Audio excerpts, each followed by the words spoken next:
Good afternoon. Welcome to Black Mental Health Matters.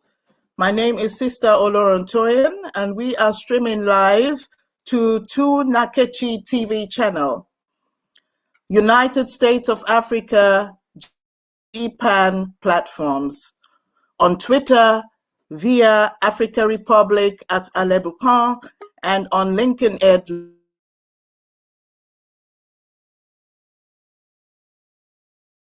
discussing, and we are pleased to have following panelists: Sister Ajibola Lewis and Oluwakemi Lewis, the mother and sister of the late Seni Lewis. We have as well Patrick Ogumiyawa. We have Omilade present. We have Ronke Bisiriyu, and we are very, very emotional about this topic, as we see the case of George Floyd has again brought up something which is not new, which is happening not only in the United States of America, but in several countries. It's a global problem. And we here in Black Mental Health Matters, we want to also talk about this special case that happens with the intersections of not only being Black, but being affected by mental illness or having to undergo a mental health crisis, and this leading to death. Because the responses that are being used, the approaches, are really a great disturbance. We have had the case also in Hamburg of Brother Tonum Bobda, and in several other situations. I would like to start by simply asking the panelists to introduce themselves and to discuss the case of what has been going on. So like I said, we have here Ajibola Lewis and her daughter, Oluwakemi Lewis, and I would like them to start off by please telling us about yourself, what you are doing, and about Brother Seni Lewis, how he died, what exactly happened, what is the case? Good afternoon, fellow comrades. I'd just like to thank the panel. Kevin, I think Sister forgot to announce him, but Kevin is somebody I work closely with. And Runke, I've never met, but I've heard a lot about her. She's a general practitioner. And Patrick, well, Patrick is an accountant, a neuroscientist, living in France. And Omilade, who's a very close friend, who has been my support and and confidant for many, many years, and was very helpful when we lost Seni.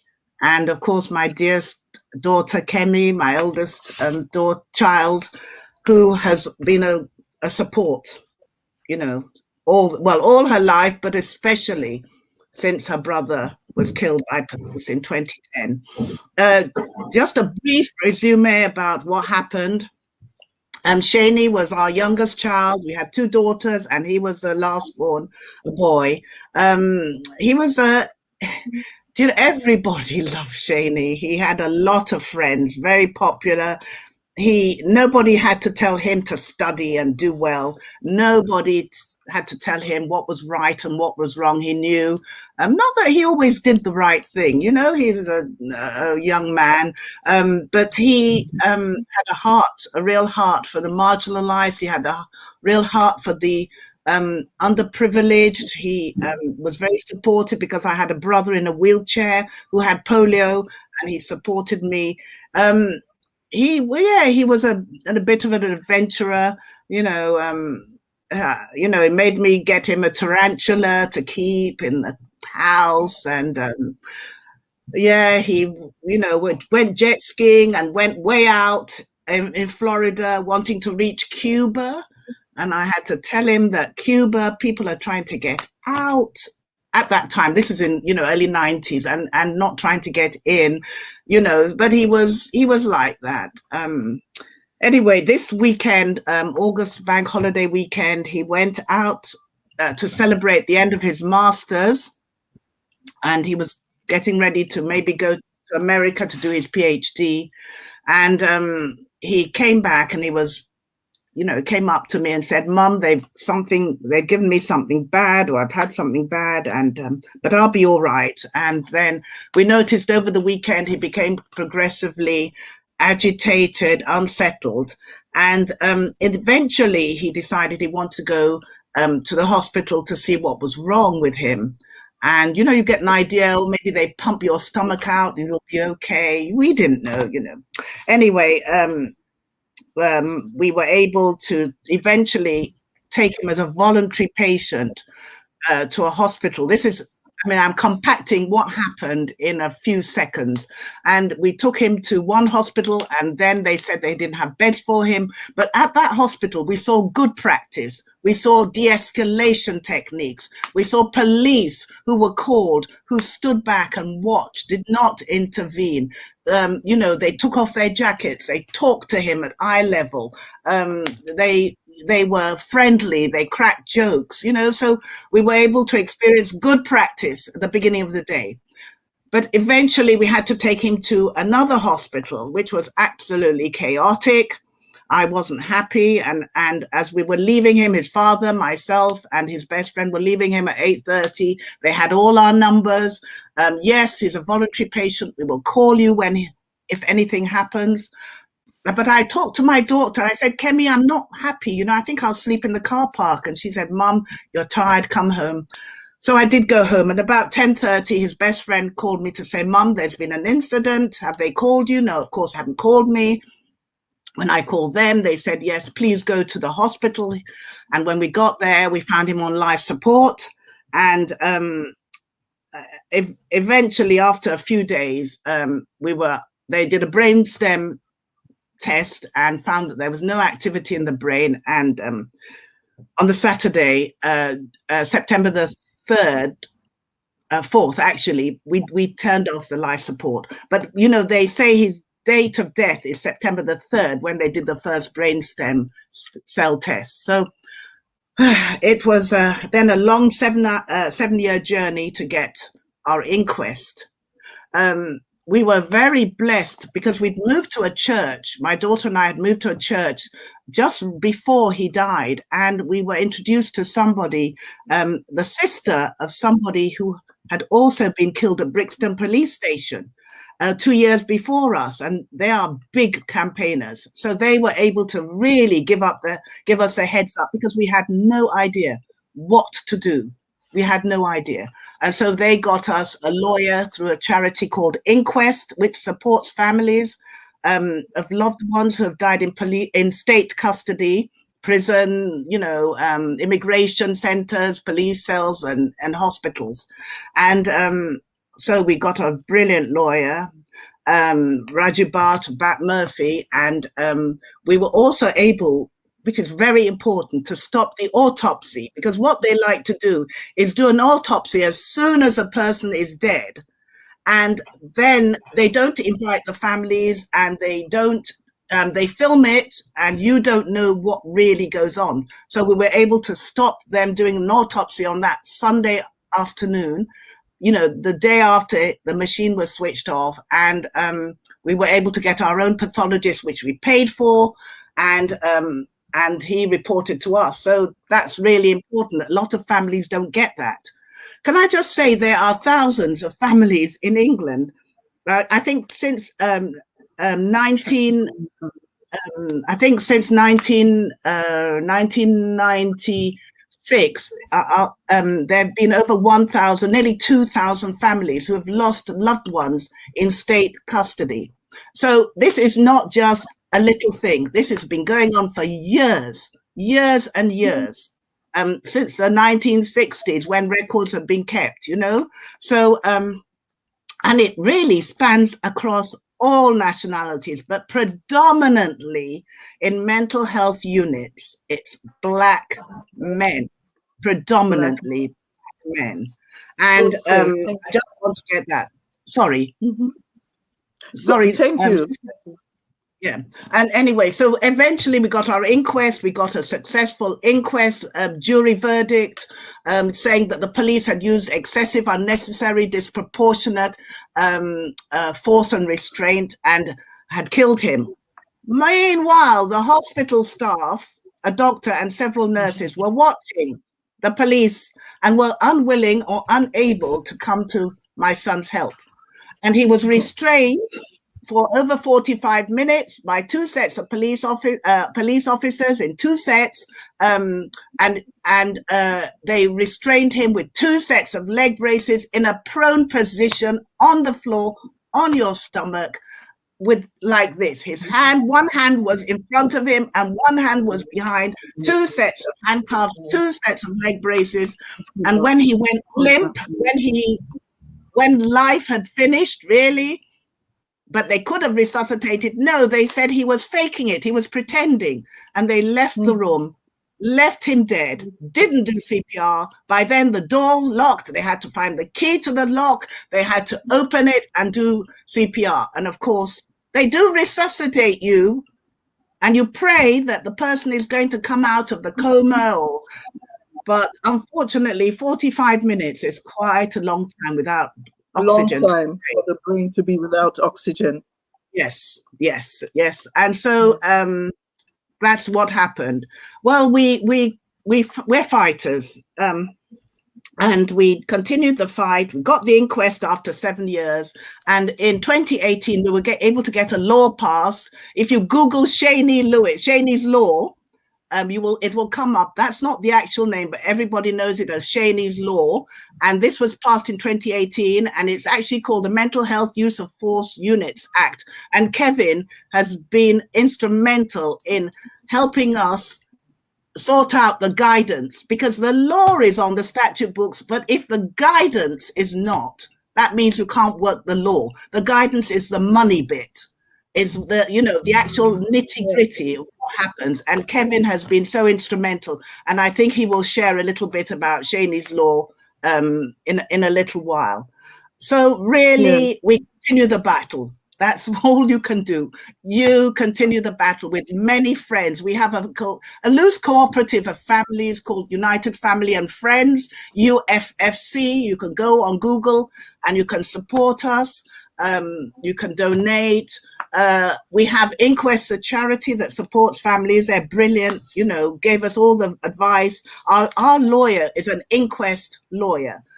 So this is what we do. We campaign for our family, for other families. And I think my daughter wants to talk a little bit about police in mental health units and how she feels as a mother of a young Black man living in London.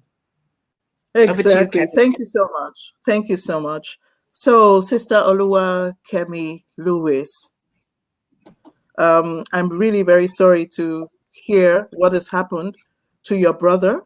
And like your mother said, you will talk a little bit more on that. And also, I know you have an organization, Free Your Mind Therapy.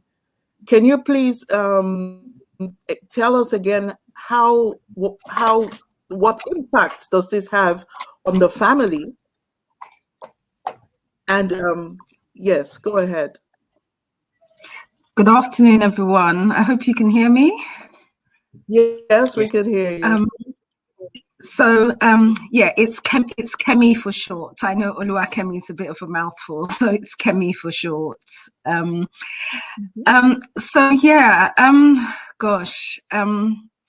Mum has kind of explained, the long journey, 11 years down the line where we're at and what's gone on. I find that I recognize the fact that I'm living in London. It's where I was born. It's where I've spent majority of my life. I have a son who's about to turn 18, and he's born and lived here. My sister's born and lived here most of her life. My nephew, who is 11, has lived here all his life, and our community, friends and family who have all lived here.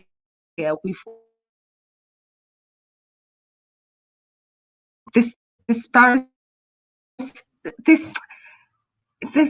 undertone Black and living in London,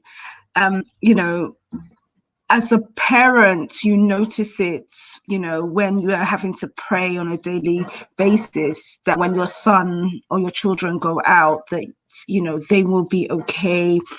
You have to have conversations with them, explaining to them, if you get stopped by the police, you are not, you are courteous, you are, you don't argue and you don't speak back to them. It's yes sir, yes ma'am.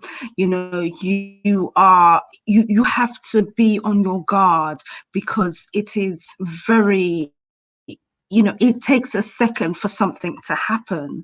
And, it's very unfortunate that this is the world we live in, and this is what we're having to teach our children. I remember watching on the news a few years ago about the mayor of New York City.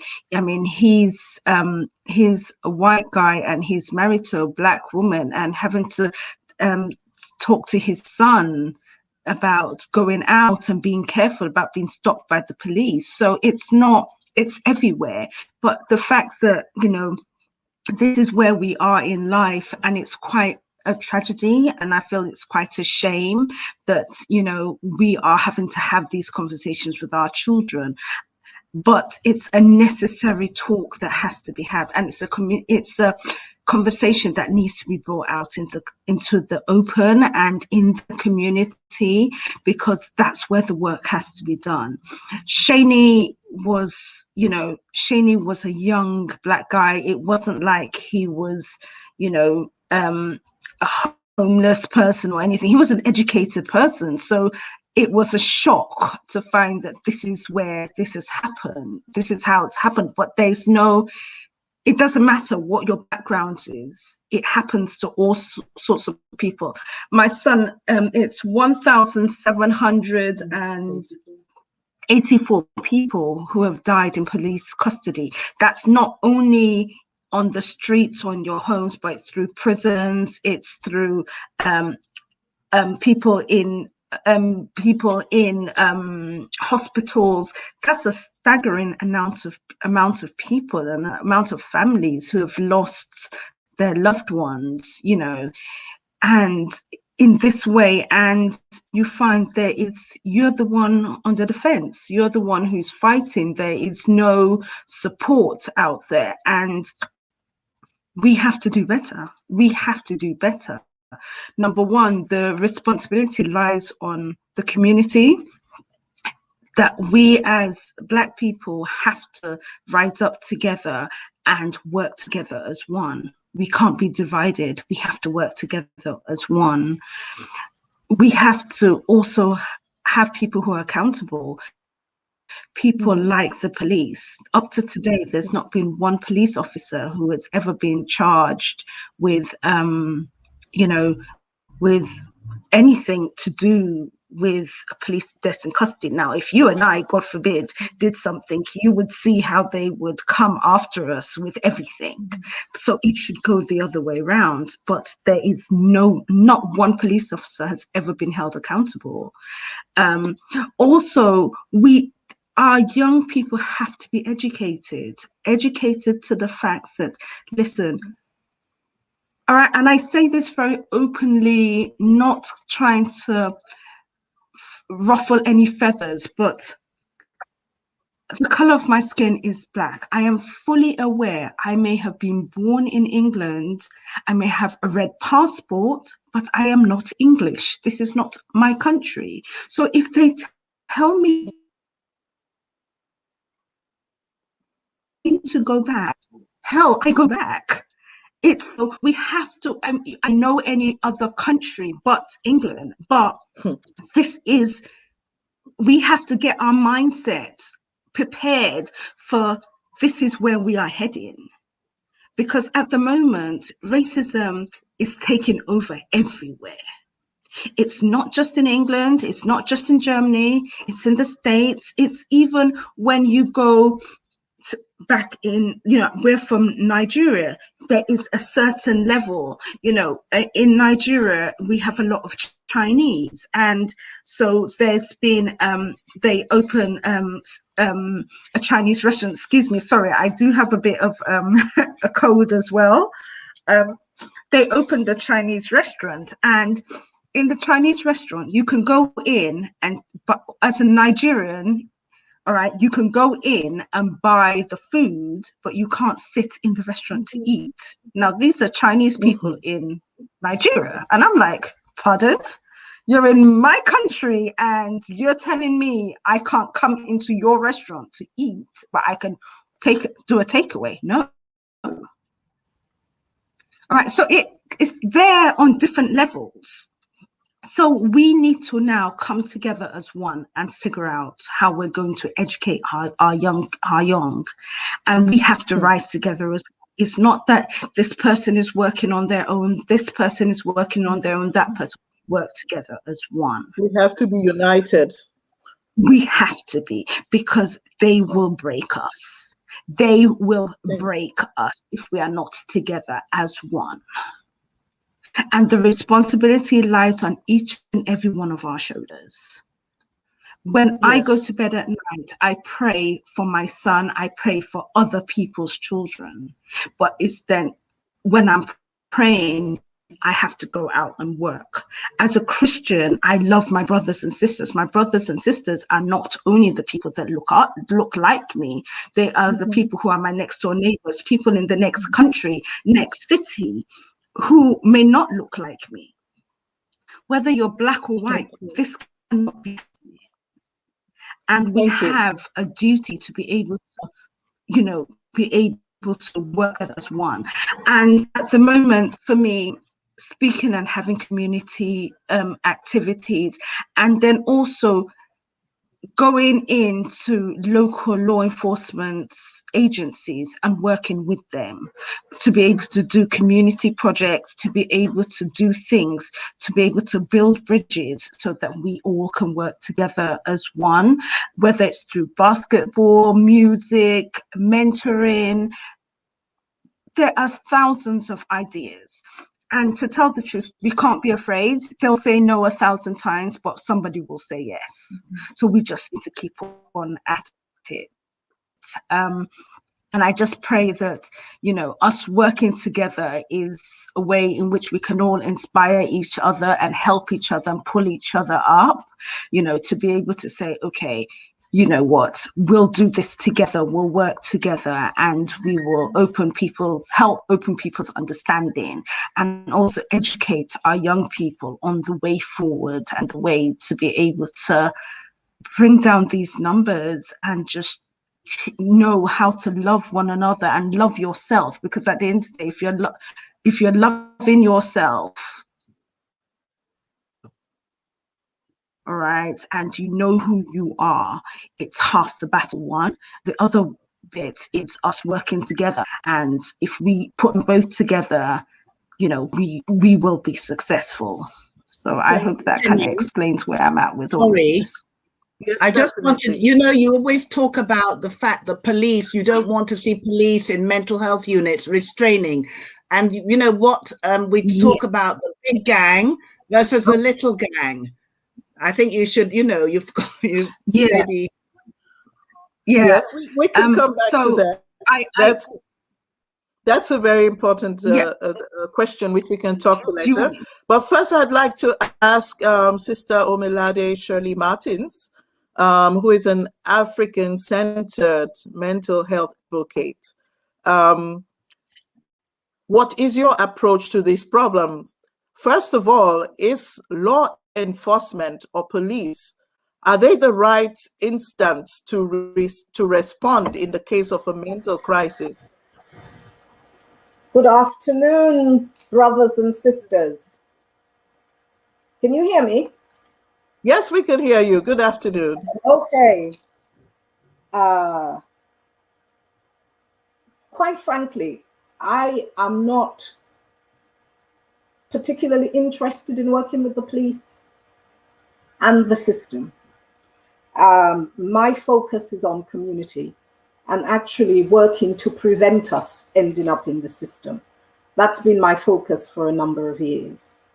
And that started in 1991 when I met Clara Buckley, who was the mother of Orville Blackwood, who was murdered in Broadmoor prison. That was his 5th year he was killed. His sentence was 4 years. And he was kept for another year, even though they couldn't tell him why. And on that fateful day, he didn't want to join group therapy. He wanted to stay in his cell. And they entered his cell and he asked them to leave. And he was forcibly restrained, injected with 3 times the dosage that should be given of tranquilizers, tranquilizer, yeah. And Orville died. And I remember meeting Clara Buckley because she used to go around all the community events. I've been involved in community activism since I was 18. I'm now 68. I've been in this country for 56 years. I was initially involved in supplementary schools, moving African Caribbean children out of educationally subnormal schools and back into mainstream schools. So I've been involved in community activism since I was 18. As I said, I'm 68. Clara used to walk around with a picture of Orville and talk about how they murdered her son in Broadmoor. And as a community, we were horrified because you hear these things. After all, he was the 3rd person who had been murdered in Broadmoor. But the fact that she was walking around the community was very painful for us. So we started talking about what we needed to do to protect our mental health as African Caribbean people. And part of that was about acknowledging that, yes, we were born in the Caribbean. So that's why I say African-centered. We were born in the Caribbean, but we're African people. And when we are walking the streets, nobody can tell whether we are quote unquote West Indians or we're from the continent of Africa. And having a good sense of who we are, we felt was very important to maintaining good mental health. And so we were meeting as communities and talking about building a village to support each other. So we got involved in things like Boys to Men Rites of Passage. So new initiatives were running those, Origin. Then we're doing Girls to Womanhood, the ACUA program, supporting and mentoring our young men and women and supporting families. Because part of what happens to us in this society, I feel, is that sometimes we want to assimilate. We want to deny who we are because we're looking at strategies to manage the racism. And it hasn't served us well. And for the most part, we know that progress is really important. We focus a lot on education, but there is a lack of understanding very often from parents and carers about the effects of racism, even on our young people. And so one of the most important things for me and what I work to do is to work with families to try to raise their awareness about how pervasive racism is, how it affects the core of who we are. Kemi talked earlier about constantly being on your guard.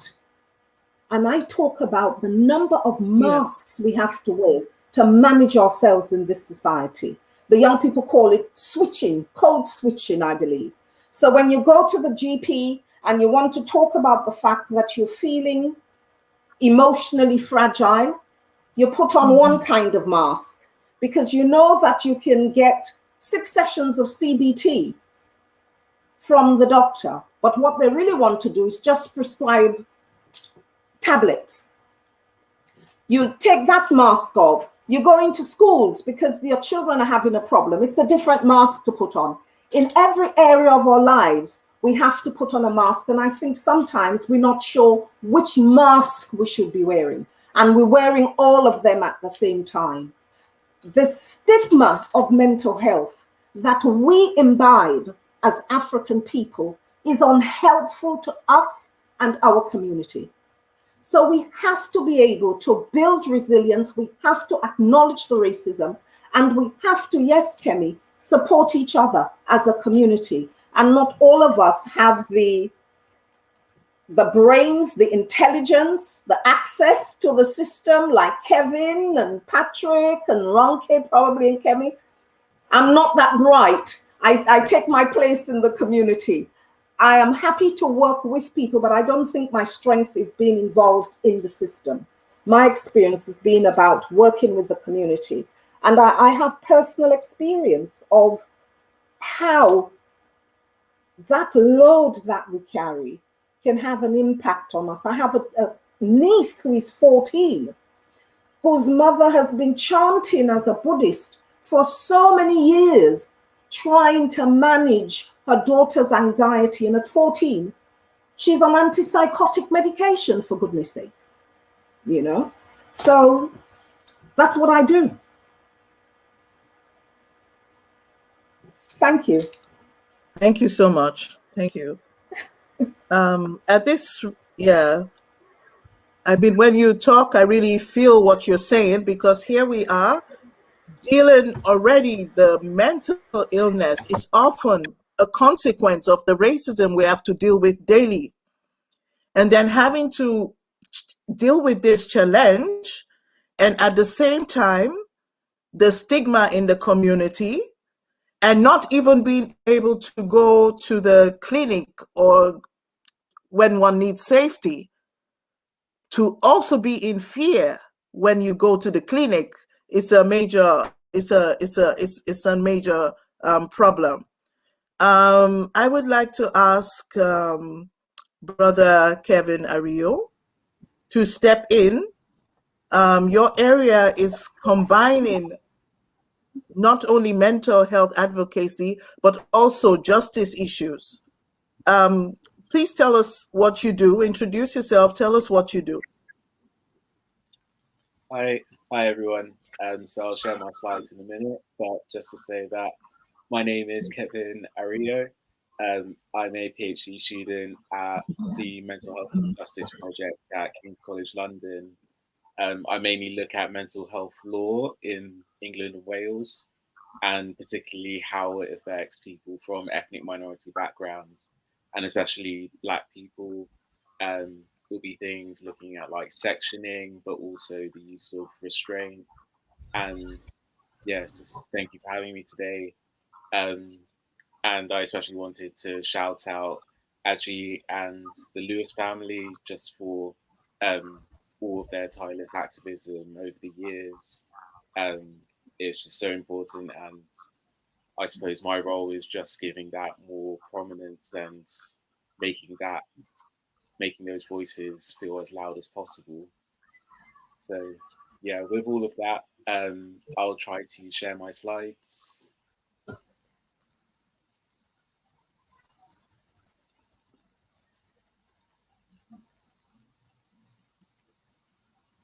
I haven't used this before, so it might take a couple of seconds.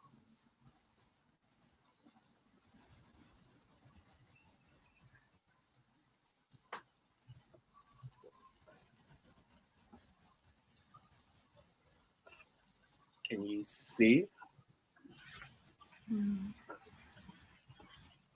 Okay, 1 second. No.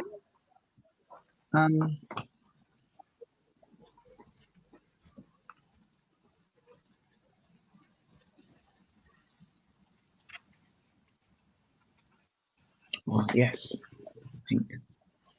Yeah, I'll do it quickly.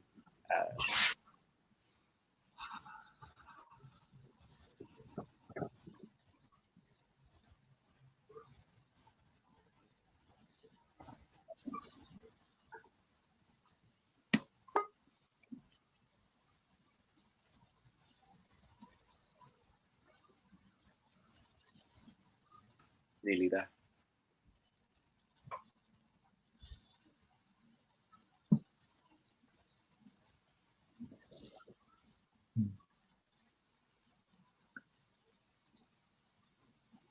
Okay, it won't let me share my screen without logging out, so I'll just speak to it instead. Yes.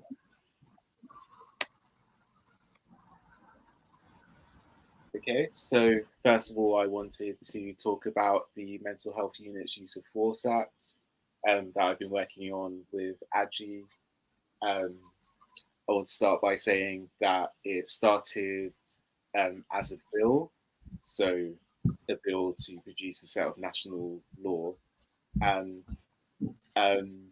yeah, it was put forward by a Labour MP for the local area where Seni was from. It was put forward by Steve Reed in response to the death of one of his constituents, Seni, due to excessive use of force by the police. That constituent was Seni Lewis, and to honour his legacy, the act is widely known as Seni's Law. The main focus of the act is, first of all, to reduce the use of restraint in mental health patients and to train staff in alternative ways of keeping them safe. And these are, of course, issues that disproportionately affect people from Black backgrounds in particular. And that's something that I'll go on to a little bit later in the presentation. The Act also seeks to make mental health services accountable for their use of detention and restraint. And so there's various policies in the law itself to make services more accountable for this, to improve transparency. And for example, they will install a named person in every trust to make them accountable. And I'll go into the specific details of the policies later on in the presentation, but I thought it'd just be helpful to bear in mind those broad aims. And with any national piece of legislation, it's important to make sure that it's tailored to our local communities. For example, in South London, where I'm from and where, of course, the Lewis family are as well. So I wanted to start off with a more general context into our area in South London. And yeah, the fact that it's been a place where quite a few people of Black descent have been killed by state institutions. So to understand the most persistent inequalities in South London, you need to understand racial demographics. And in South London, the proportion of people from a Black and ethnic minority background or a migrant background is over twice the national average in England. And looking more closely at the numbers, many of the migrant communities are from West Africa, South Asia, or the Caribbean. And of course, many other ethnic groups are also represented. It's a really diverse area. The local population is not only diverse though, they also face a number of challenges. And I've given just 2 examples in socioeconomic status and schooling. The most recent figures suggest that child poverty is around 40% between the 4 South London boroughs, which is around a quarter higher than the national average. And now looking at school exclusions in the 3 inner London boroughs, so excluding Croydon, the rates range between 25% and 70% higher than the national average. This is just a snapshot of the overall picture, but I've mentioned poverty and school exclusions because they're examples of things that affect mental health over the lifespan. And I'll just summarize by saying that racial and structural inequalities and the intersections between them will be important to bear in mind when talking about any intervention, and that includes reducing the use of restraint. Yes, so to share my screen, I would have to log out of Chrome. So yeah, I'm not sure whether the hosts want me to do that. I would have to log out. Yes, you could choose, you could share the Chrome tab.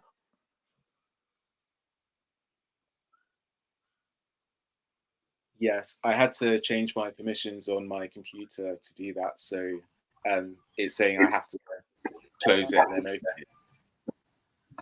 Okay, thank you. Should I do that quickly? Yes, you could try to do that.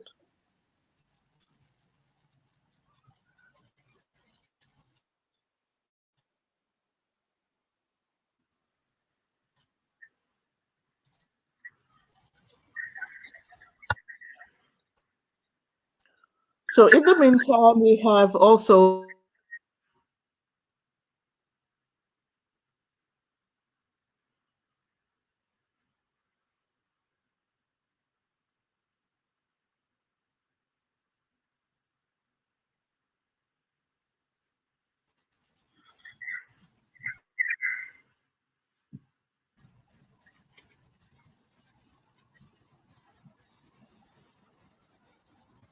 So my issues, I can't really see. Everything's just, obviously I can see the people, but I can't, nothing is clear. okay, so everybody is there. We're having some network problems.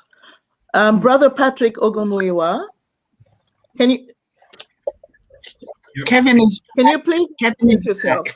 Sorry. Uh-huh. Yeah, you can see my screen. Yes. Brilliant.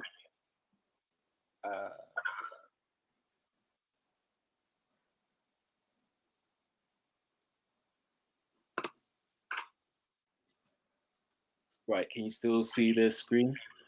Yes. Okay, great. I'll carry on. And now that we've spoken about the more general inequalities, I now want to talk specifically about mental health in Black communities in South London. And this research has focused mainly on people with psychosis. And we know that people from Black backgrounds are overdiagnosed with psychosis. The overall picture, on the one hand, is that Black people face barriers to accessing services through GPs and primary care, as well as psychotherapy services, so getting therapy. And for the non-coercive pathways, they are underrepresented. So on the other hand of the pictures, some studies find that Black people in the area have higher rates of police involvement and lower satisfaction with the psychiatric medication that they receive. So I think Omalade alluded to this, that Black people are often over-medicated, and there's some evidence to bear that out. So there are concerns over the care that Black people receive locally, but also concerns about the care that they aren't being offered. And it's important to improve support before and after Black people enter services so that we can reduce these disparities. And now that we've heard about the challenges, what are we doing specifically to reduce restraint in South London? So my work with the Lewis family, the Rigg families, and others. One of the first things that we're doing is around training. and we think there's huge scope to improve things locally. I should probably start by saying that South London and Maudsley have historically high rates of restraint, especially in the prone position, and we all have a part to play to address these and reduce these.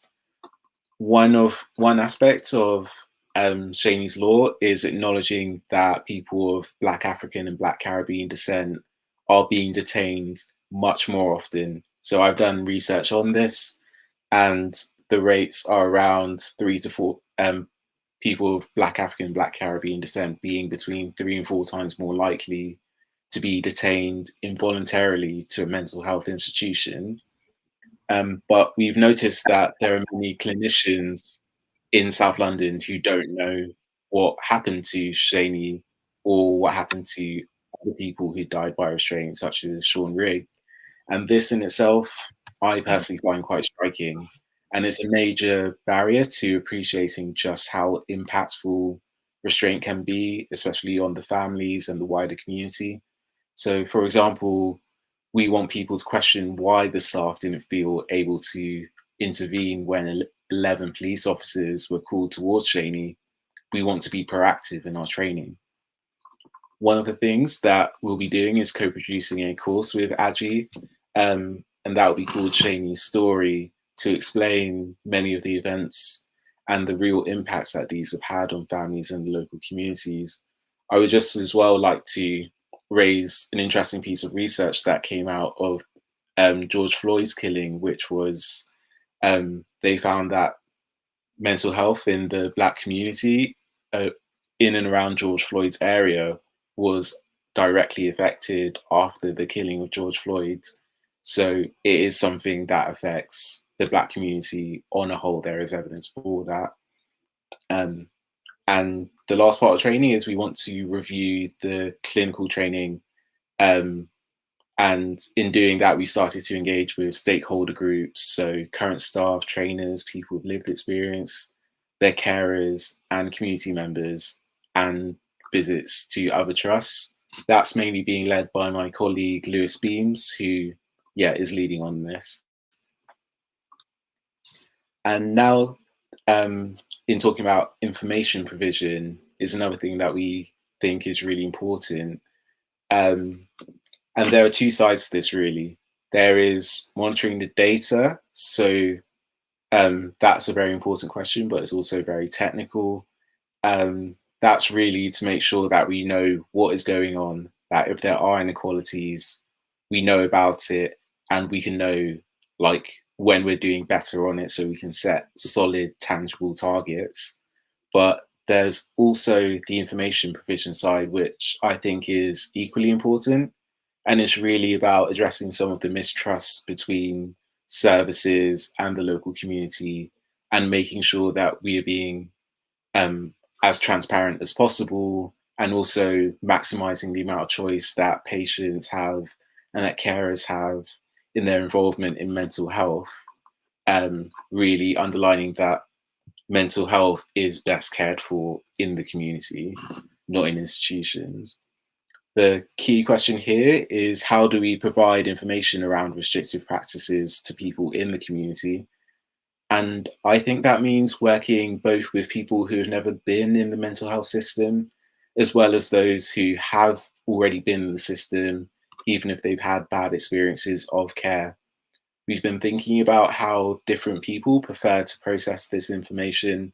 And so we'll be using things like social media and community spaces, halls, churches, and things like that to really get people's thoughts on how they would most like to be and to start this communication. But we also have to think about the impact of communicating things like restraint.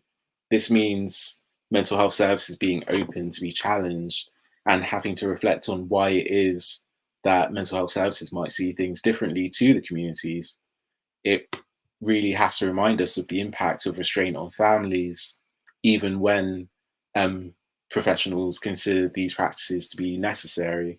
And overall, we think that just having this dialogue will bring us much closer to the people that we're trying to support and the organizations that already support them, really recognizing that actually a lot of support comes from outside of mental health services and instead comes from like the voluntary sector, social care, faith groups and everything else. So really bringing all those different bodies into the fore, I think would help support people a lot more. And finally, this work is running parallel to Seni, the independent review of the Mental Health Act, which is also statutory law. But in terms of Seni's law, where is this at nationally? So the bill gained royal assent in 2018, and since then there had been delays due to Brexit and the coronavirus pandemic, which I know has been frustrating for us working on Seni's law. Now we're finally at the stage where Seni's law is one of the top priorities for the Department of Health in the government. And Aji and Marcia have been deeply involved in Seni's law at the national level. And as a group, we're continuing to consult with policy members alongside other groups like Inquest, who advocate on behalf of families affected by deaths in state institutions. And finally, we're pleased to announce that the government consultation on the Seni's law guidance should be is actually open now. And if you do work in mental health services in England and Wales, we would really encourage you to take part in this. This is really about the guidance that professionals will get on Seni's law, and we really want to make sure that it's direct and to the point and doesn't give many loopholes for poor practice. We would really encourage you to think about the Mental Health Act's white paper as well, if you're in England and Wales, and how this might interface with Seni's law to improve practices around restraints. So yes, thank you. And if you have any questions either now or during the Q&A, please feel free to look through. And I hope I've kept to time. Yes, thank you so much. Thank you.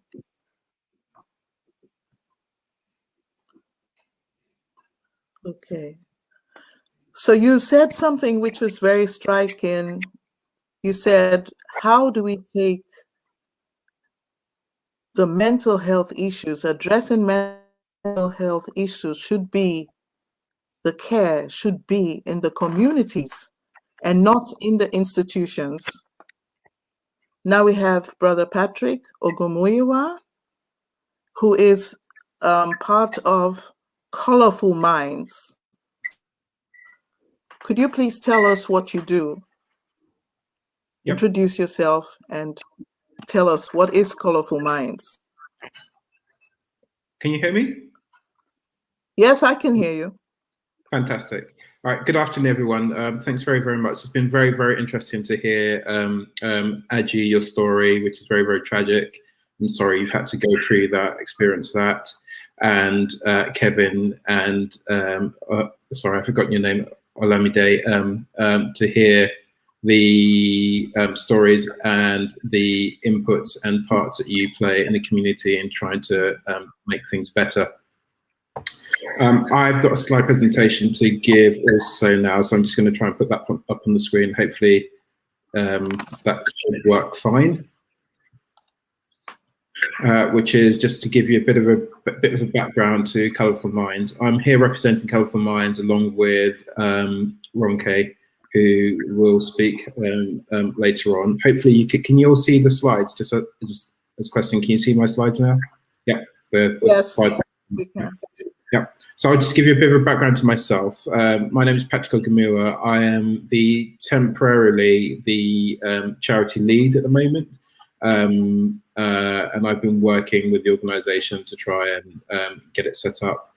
I'm actually no longer a neuroscientist. I did start off and I trained as a neuroscientist, but I'm actually a chartered accountant, but have been working with Colourful Minds to get it set up and working with Colourful Minds through to BAM also to help them get that project set up.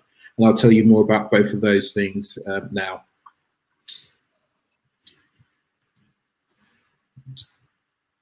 Right, okay, so Colourful Minds was founded in 2017, and it was founded by Julie Ogumura. You might notice the similarity in name. She actually happens to be my sister, and she is a psychiatrist at the at SLAM, where Kevin works, and she identified an unmet need in mental health amongst the Black and ethnic minority communities. So this is basically relates to actually having the voices of Black and ethnic minority people to be involved in the debate and in the structural development of mental health services that will disproportionately, as Kevin pointed out, affect people of Black and ethnic minority communities.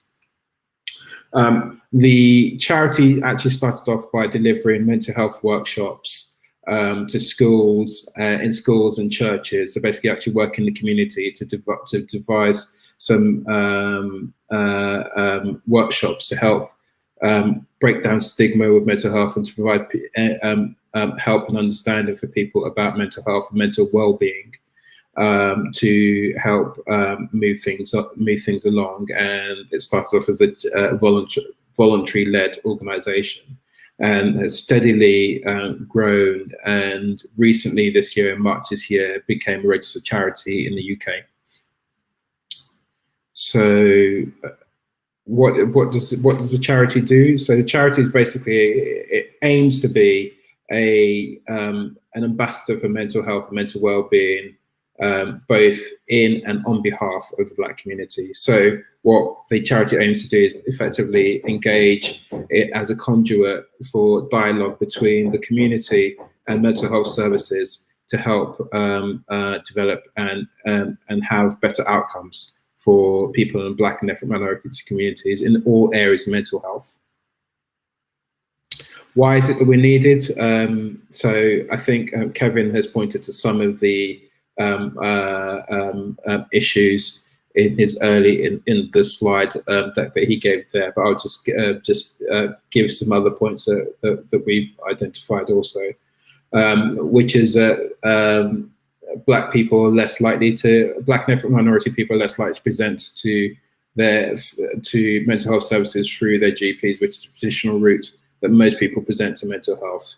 And they're more likely to present at points of severe crisis, which is obviously too late and tends to lead to worse outcomes for the individuals. Again, also there is a significant underrepresentation of all Black and ethnic minority community people in the design of services. So that means that Black and ethnic minority people are more likely to be diagnosed with severe mental health problems, and then as a result, they're more likely to die at a younger age than the majority white counterparts. And also, there has been studies that have shown, I think again Kevin's talked about this, which basically shows that better cultural representation and understanding means that there's a better outcome and there's better engagement from the people who are from the communities that when it comes to engaging with mental health services. So we feel it's important to actually have effectively black and ethnic minority people involved in the design of services that are there to do them.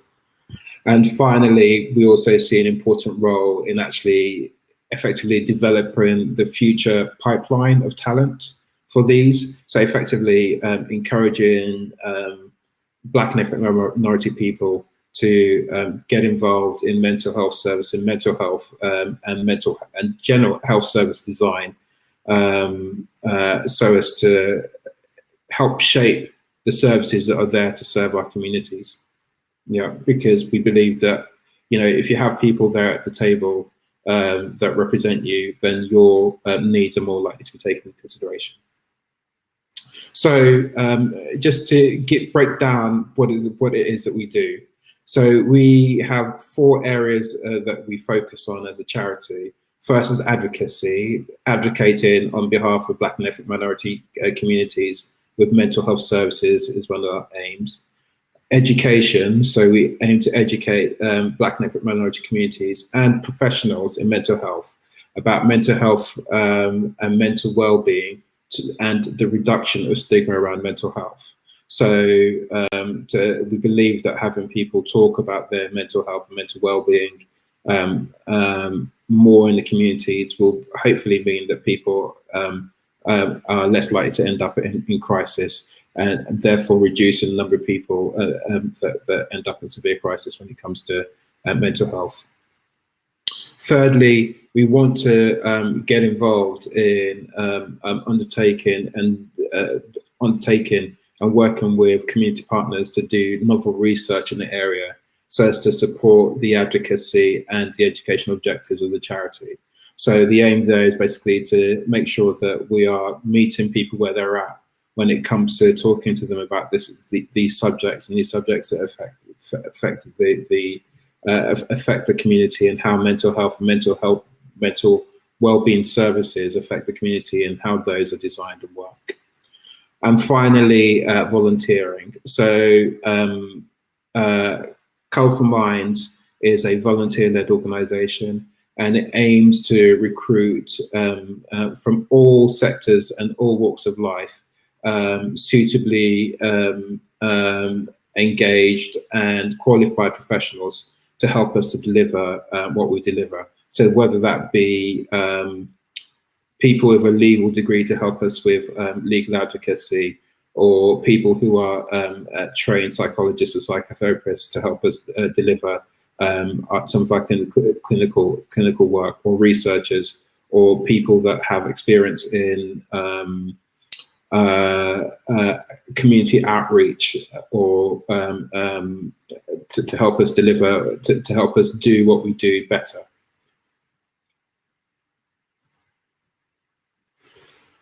What are the benefits we aim to bring to community? So, as I mentioned before, aim to reduce stigma and improve engagement between the community and mental health services. Improve mental health and mental well-being and mental resilience within the community through our work. Identify specific needs that affect communities. Provide career development opportunities for our volunteers to help them with their career aspirations, and build capacity in mental health within the community. So, as I mentioned, we believe very, very, very strongly that having people from the community at the table when things and services and laws are being made is really, really important to help drive change and to reduce some of the structural inequalities that exist at the moment. Where do we fit with other activities? So we tend to work, most of the work that we do tend to be work that we do with other partners. So working with other third sector organisations,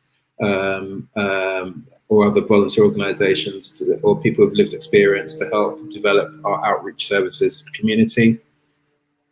We also work and collaborate with other research partners on research projects that are taking place that disproportionately affect Black and ethnic minority communities, to help design those and make them better. And what we're aiming to do is also to work with local health services and local health institutions, using our volunteers to provide some advocacy input into the design of services. So I just want to give you a bit of a case study about our reference project, and this is one of the biggest projects that we've worked on so far at the moment. The project we're working on at the moment, which exemplifies the kind of work that we're trying to do at the moment, is called BAM, which stands for Becoming a Man Project. This project was actually name-checked by Barack Obama, who worked on who had some involvement in this project early on in his career before he went on to be president of the United States. Thanks, Aji, who pointed out that she saw that on an interview the other day. So BAM was launched in Chicago in 2001 and has now recently been brought over to UK to be trialed to basically see whether or not it would be effective in working with young people.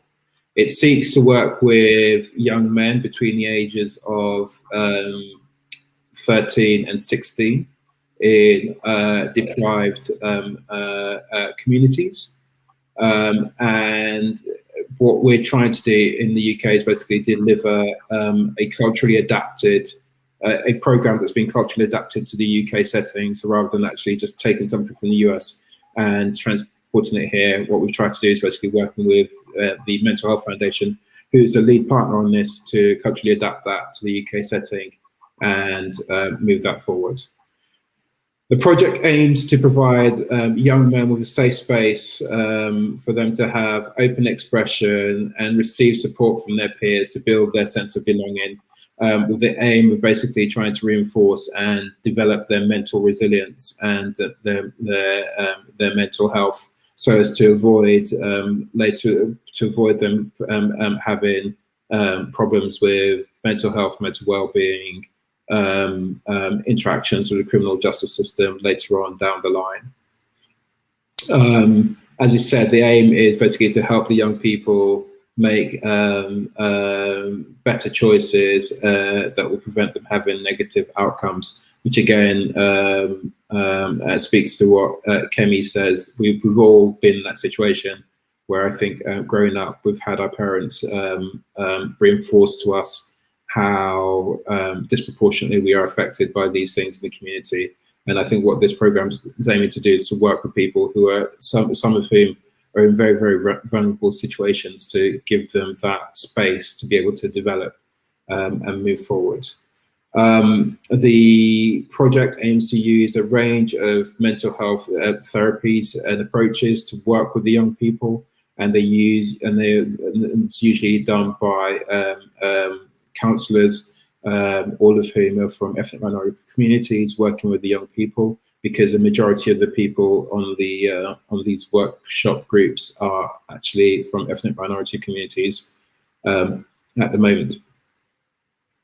What we are trying to do at the moment is basically to work with Mental Health Foundation. So our involvement is effectively to work with Mental Health Foundation to develop a package of support for parents and teachers, so as to help provide the right kind of environment to support the young people in their work that they're doing Unbound. Because I think we've all identified, because we've identified with the Mental Health Foundation, that it's unfair to basically assume that young people at such a formative age will develop on their own without having the right environment to support them. And this is a piece of work at the moment that we're working on to try and develop that package of support. And if any of you are interested in getting involved or want to know more about what we do encourage you to go to our website to find out and put yourself forward. Other projects we're working on some projects with the Biomedical Research Centre, Leaders Unlocked, which is an organisation that works in the UK with young people on a racial justice commission. We've also done some work with the Southwark School Governors Association, the BACS Adolescence Project, and the social, and we've also done some social media content creation. So this is our website details, so please feel free to go along, and if you want to get in contact with us, this is also our details, info@colourfulminds.org.uk. So happy to answer any questions that you may have from there. Thank you.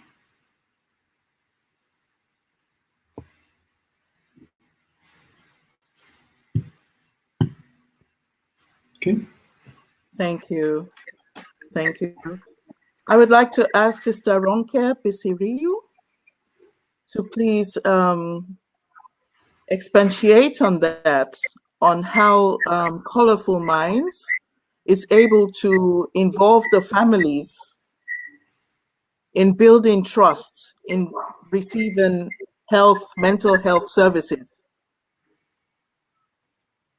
Hello, my name is Ronke. Thank you for having us here today. I'm a GP, I work in London, and I am a trustee of Call for Minds, which Patrick has kind of given a really good summary of what we do.